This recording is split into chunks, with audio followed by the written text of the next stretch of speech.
Arktik Okyanusu'nda sessiz ve sıcak devrim. Buzlar eridikçe hegemon deniz gücü de eriyor. Arktik Okyanusu'ndaki buzların erimesi sadece deniz ulaştırmasını değil, küresel jeopolitiği alt üst etmeye devam ediyor. Buzlar eridikçe Anglo-Sakson deniz hakimiyeti de eriyor.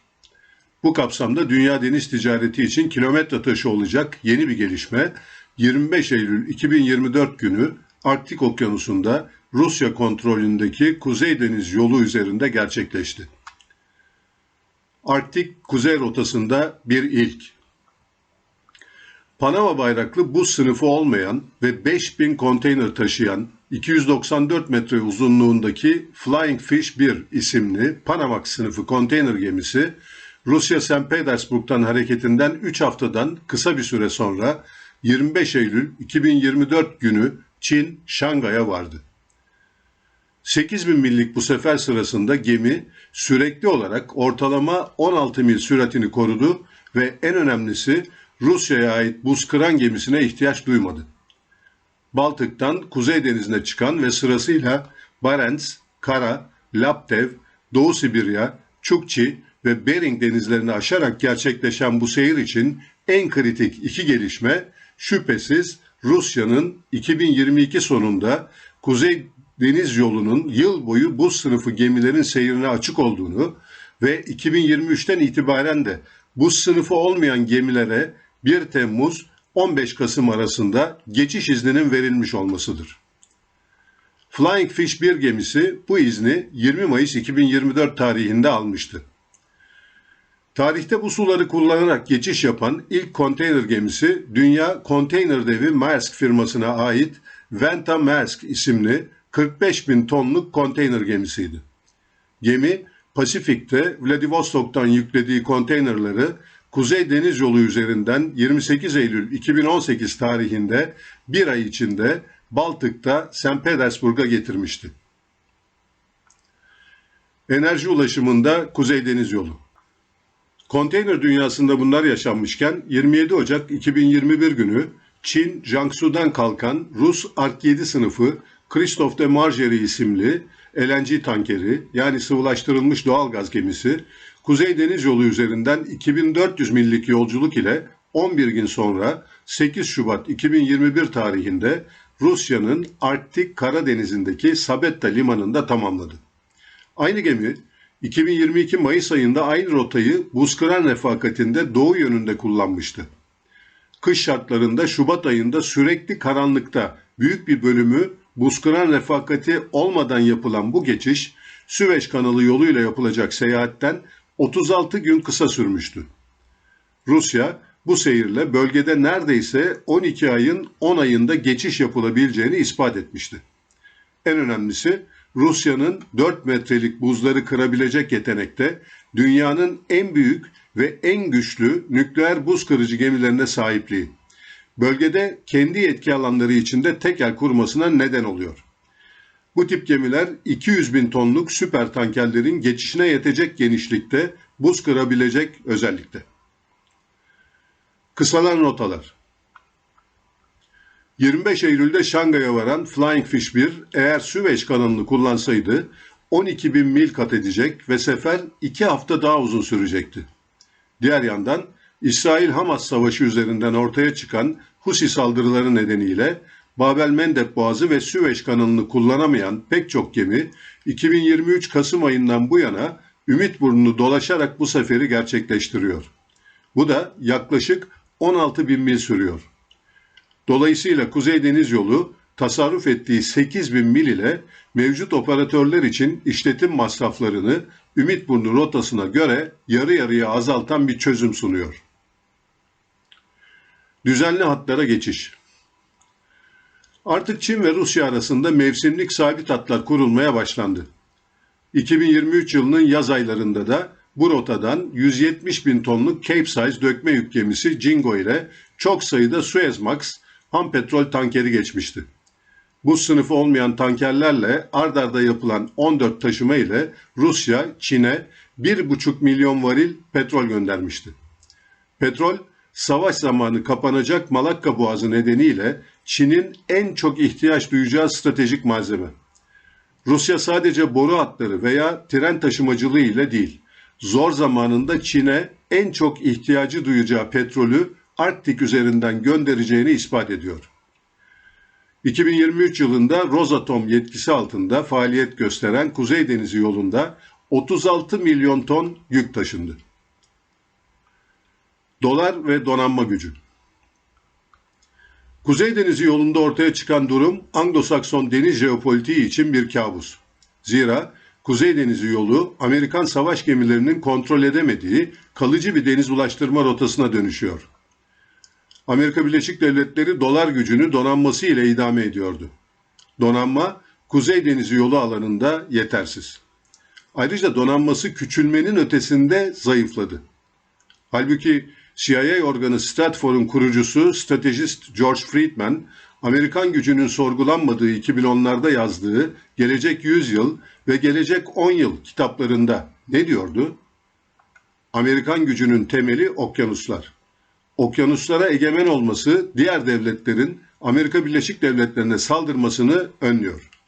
Gerektiğinde Amerika Birleşik Devletleri'nin müdahale etmesine imkan tanıyor ve Amerika Birleşik Devletleri'ne uluslararası ticaretin kontrolünü veriyor. Küresel ticaret okyanuslara bağımlıdır.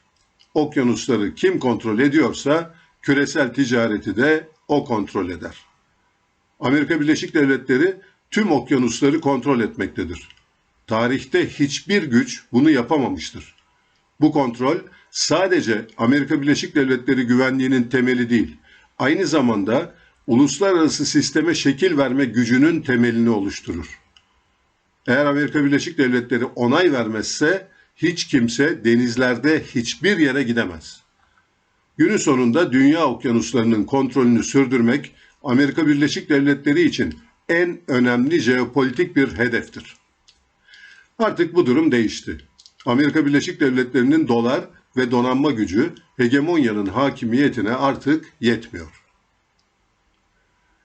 Denizden ulaşan ham petrol esastır. Her iki dünya savaşı kıtadan denize çıkan ve hegemon İngiltere'ye meydan okuyan Almanya nedeniyle çıkmıştı. İkinci Dünya Savaşı'nda buna adadan kıtaya genişlemek isteyen Japonya'yı da katarsak, mücadele her ikisi için de son tahlilde denizlerin kontrolüne odaklanmıştı. Hitler sadece denizaltılarıyla denizlere hakim olamadı. Hitler'in denizaltıları Amerika Birleşik Devletleri'nin gemi inşa etme hızına yetişemedi. Japonya da ada devleti olarak petrole bağımlıydı ve denizleri kontrol etmeden petrol sürekliliği olası değildi. Ticaret filosunu kaybedince tükendi. Kısacası her ikisi de denizi kullanamadılar. Petrolsüz kaldılar ve savaşamadılar. Günümüzde petrol boru hatları mevcut olsa da savaşta bu hatların imha edilmesi kolay. Tamir edilseler de tekrar edecek saldırıları önlemek kolay değil. O nedenle Friedman yorumunun gücünü tarihten alıyor. Ancak bugün o güç zayıflıyor. İkinci Dünya Savaşı bittiğinde 6.000 gemisi vardı. Bugün 297. Arktik'te Rusya'nın durum üstünlüğü. 2019 yılında Amerika Birleşik Devletleri Dışişleri Bakanı Mike Pompeo, Kuzey Kutbu'nun artık bir işbirliği alanı olmadığını, bölgede yer alan tüm ülkelerin buranın rekabet için bir bölge haline geldiği gerçeğine hazırlıklı olmaları gerektiğini ve esasen Çin ve Rusya'nın bölgede güvenliğe tehdit olduğunu söylemişti. 2019'da henüz düzenli ulaştırma hatları kurulmamış, Kuzey Denizi yolu dünya ticaretine açılmamıştı. Bugün durum çok farklı. Arktik cephede oluşan düzenli hatlar ve askeri yığınak yapmaya uygun konteyner gemilerinin düzenli geçişleriyle Anglo-Sakson cephe için kalıcı bir kriz başlamıştır. Ancak bu krizde durum üstünlüğü Rusya'dadır. Zira Arktik Okyanusu'nun sadece %12'lik kısmı açık deniz statüsündedir. Geri kalan %88'lik alanın %65'i yani 24.000 kilometre kıyı Rusya'nın tam kontrolündedir. Başta nükleer denizaltıları olmak üzere okyanuslara kısıntısız açılan en önemli kıyılarının Kuzey Denizi'nde olması nedeniyle Rus donanmasının %67'si Kuzey Donanması'na aittir. Kuzey Donanması ana üssü de bu bölgededir. Ancak Amerika Birleşik Devletleri için en büyük kabus Rusya'nın bölgede 8'i nükleer olmak üzere 11 büyük tonajlı buzkıran gemi römorköre sahip olmasıdır. Bu üstünlük 2 adet buzkıran gemisi olan Amerika Birleşik Devletleri'ne karşı Ruslara açık ara avantaj sunmaktadır. Rusya Devlet Başkanı Putin 2024 yılı başında bir ekonomik forumda Rusya'daki ekonomik kalkınmanın merkezi değişiyor. Rusya Arktik ile genişleyecek demişti. Gerçekten de bölgede dünya doğal gaz rezervlerinin %30'u, petrolün %13'ü bulunuyor. Rusya'nın altyapı yığınağı. Rusya ön bahçesi sayılacak bölgede önce Arktik Komutanlığı'nı kurdu. Kola Yarımadası'nın kuzeyinden Franz Josef Land'a ve doğuda Wrangel Adası'na uzanan bir dizi modern üs zinciri oluşturdu. Rusya Arktik bölgede 4 kilometre uzunluğunda bir piste sahip büyük bir havaalanı inşa etti. Hava üsleri geliştirilip erken uyarı radarları ve dinlenme sistemleri modernize edilirken uçak sayısı arttırıldı. Ayrıca Murmansk ve Yamal bölgelerinde 6.000 kişilik acil müdahale gücü kuruldu. Çin, Arktik'te jeopolitik aktör. Çin, 2015 yılında Arktik Okyanusu'nun Pasifik ve Atlantik kapısı olan Bering Boğazı'nı Çin'in güvenlik endişe alanı olarak belirlemiş ve bu boğazdaki çıkarları için gerekirse kuvvet kullanabileceğini deklare etmişti. 2015 yılının Eylül ayı ortasında da tarihte ilk kez 5 Çin savaş gemisi Bering Denizi'nde zararsız geçiş hakkını kullanmıştı. Çin, Bering Boğazı ve diğer Arktik rotaları kullandığı takdirde hem Malakka Boğazı'na olan bağımlılıktan büyük ölçüde kurtulabiliyor hem de ulaştırma giderlerinde senede 60 ila 100 milyar dolar tasarruf elde edebiliyor. Çin, BRICS ve Şangay İşbirliği Örgütü kapsamında Rusya ile ayrıca Arktik Okyanusu'nda enerji işbirliğini geliştiriyor. Rus Gazprom ile Çin'in CNPC firmaları Arktik Okyanusu'ndaki sondaj çalışmalarını sürdürüyor.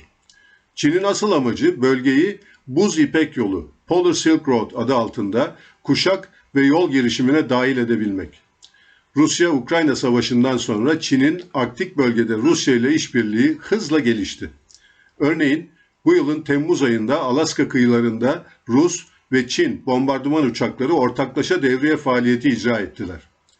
Benzer şekilde Ekim ayında Bering Boğazı'ndan geçen Çin ve Rus sahil güvenlik gemileri Arktik sularında tarihte ilk kez ortak tatbikat ve karakollar icra ettiler. Çin kendisini yakın Arktik devleti olarak tanımlıyor. Bölgede sadece jeopolitik çıkarları yok. Rusya ile başta enerji ve nadir metaller olmak üzere ortak pek çok yatırımları mevcut. Anglo-Sakson cephenin tepkisi. Söz konusu gelişmelerden deniz hegemonyasının çok rahatsız olduğunu vurgulamak gerekir. 2024 Temmuz ayında Amerika Birleşik Devletleri Arktik stratejisini güncelledi. Rusya ve Çin'e karşı koymak amacıyla gözetleme, istihbarat ve askeri işbirliğini geliştirmeyi amaçlayan yeni belgeden önce Trump döneminde Amerika Birleşik Devletleri Deniz Kuvvetleri Bakanlığı 5 Ocak 2021'de Mavi Arktik adı altında bölgeye yönelik strateji belgesini yayınlamıştı. Arktik alanda Rusya Federasyonu dışında Amerika Birleşik Devletleri, Kanada, Norveç ve Danimarka'nın kıyısı var. Diğer yandan bölgede düzenleme ve eşgüdüm sağlayan 3 kuzey ülkenin İsveç, Finlandiya ve İzlanda'nın temsil edildiği 1996 yılında kurulan 8 üyeli Arktik Konseyi mevcut. Konsey, Rusya-Ukrayna Savaşı nedeniyle 2022 Şubat'ından bu yana işlevsiz. Diğer taraftan 8 ülkenin 7'si NATO üyesi. Ancak bu durum NATO'ya durum üstünlüğü veremiyor. Amerika Birleşik Devletleri ve müttefikleri Soğuk Savaş sonrası denizde hızla küçülmenin bedelini bu bölgede ödemeye devam ediyorlar. Gerek buzkuran gemisi sayısı, gerekse kış şartlarında harbe hazır birlik sayısında geriler. Ayrıca denizaltı harbi ile hipersonik gemiye karşı füzeler alanında Rusya avantajlara sahip. Ancak Amerika Birleşik Devletleri kısıtlı deniz gücüne rağmen bu kritik su yollarında Rusya'nın coğrafi üstünlüğüne müttefikleri üzerinden meydan okuyor. Arktik daire 66 derece 33 dakika kuzey enleminin kuzeyinde daimi askeri karargahı olan tek NATO ülkesi olarak Norveç, yeni gelişen Arktik jeopolitiği nedeniyle en önemli güvenlik ve savunma önceliğini bu bölgedeki çıkarlarının korunmasına veriyor. NATO'da Norveç'in bu durumunu Rusya'ya karşı koçbaşı olarak kullanıyor. Onu Amerika Birleşik Devletleri'nin bu bölgedeki çıkarları için öne sürüyor. Dünyanın en sakin, en zengin ve müreffeh ülkeleri arasındaki Norveç artık her an için askeri teyakkuz ve hazırlık durumunu yüksek tutma durumunda kalan riskli ülkeler sınıfına dahil oldu. Bu çerçevede bazı Amerikalı stratejistler İngiltere, Grönland ve İzlanda arasında kalan ve Giyuk boşluğu olarak isimlendirilen Rus nükleer ve dizel elektrik denizaltılarının geçtiği kritik düğüm noktasına yeni bir rakip olarak Bering Boğazı'nın ortaya çıktığını söylüyorlar. Bu bölgede Alaska ve Aleutian adaları üzerinde Amerikan üsler zincirinin canlanması talep ediliyor. Bu gelişmelerin yanı sıra müşterek NATO karargahı JFC Norfolk, Norveç Kuzeyi Arktik bölgesinin de sorumluluğunu aldı. Nordik Konsey ve Zelenski 1952'de Danimarka, İzlanda, Norveç ve İsveç tarafından kurulan Kuzey Konsey'de Arktik politikalarına çevre ve deniz hukuku konularında müdahil oluyor.